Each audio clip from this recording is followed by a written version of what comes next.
जोगजन्मा तो केबे केबे जन्म हुअन्ति किंतु छाड़ी जाती से मधुर स्मृति। नमस्कार आउ एक सुंदर कथा सहित मु सूर्य कथा मोर कथा तुमर कथा आमर कथा हवा मोहम्मद रफी विषय स्वर्गत मोहम्मद रफी आजिका तारीख रे से हेला संवरण करथिले। मोहम्मद रफींकर ओडिया सिनेमा सहित एक भिन्न प्रकार संपर्क थिला। 1968 मसीह 1968 रे गोटे ओडिया फिल्म हैला रिलीज हैला। ता फिल्म रो ना थिला अरुंधति। आउ अरुंधति रे दुईटी गीत गाइथिले स्वर्गत मोहम्मद रफी।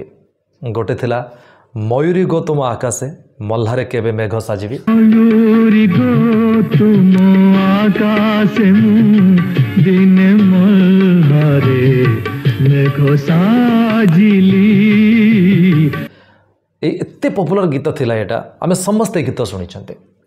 आउ एक गीत थिला तुमको पारुनी तो भूले, तुमको पारुनी तो भूली हाय, तुमको पारुनी तो भूली।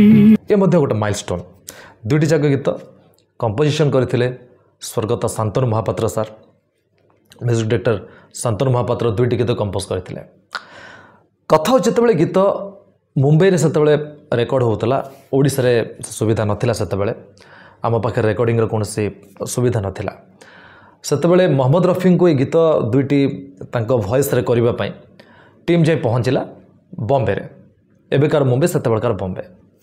दुईटी गीत मोहम्मद रफी रिहर्सल कले किंतु जेतेबेले गाइबा पई आसिले मोहम्मद रफी साहब सेतेबेले शांतनु सर कहिले, स्वर्गत शांतनु महापात्र कहिले मोहम्मद रफी को कि आपण गोटे गीत गाँतु, आर गीतटी आम आउ के करे नबु बा अलगा सिंगर ठू करे नबु।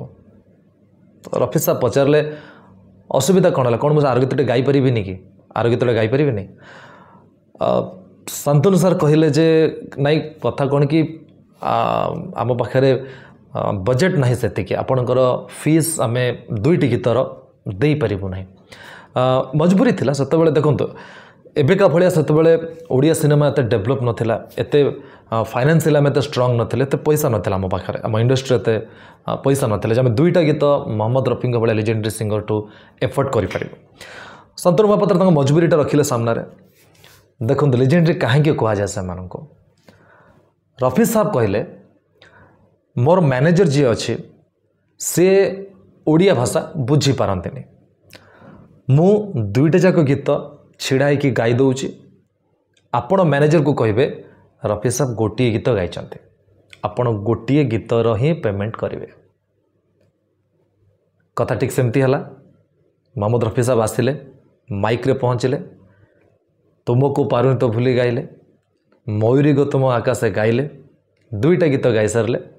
बाहर जिते मैनेजर सबको पचारा गला, मैनेजर पचारे मोहम्मद रफी साहब कहले नहीं गोटे गीत गाई बोले, पेमेंट गोटे गीतर है।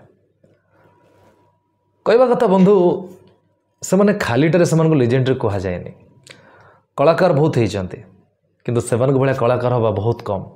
से चाहते गोटे गीत गाई पारि था कि असुविधा नाला किंतु से दुईटी गीत गाई गले। आ दुईटी जाक कालजयी गीत, कालजयी कंपोजिशन। एथर आम यह शिखिले बंधु जे सब बेले जीवन रे पैसाटा एते गुरुत्व नुह जो से लेजेंडरी। आपण कथाटी केमिति लागिला निश्चय शेयर करेंगे, लाइक करेंगे, कमेंट करेंगे एवं आपण मतामत दबाकू जम्मारू भूलिबेनी।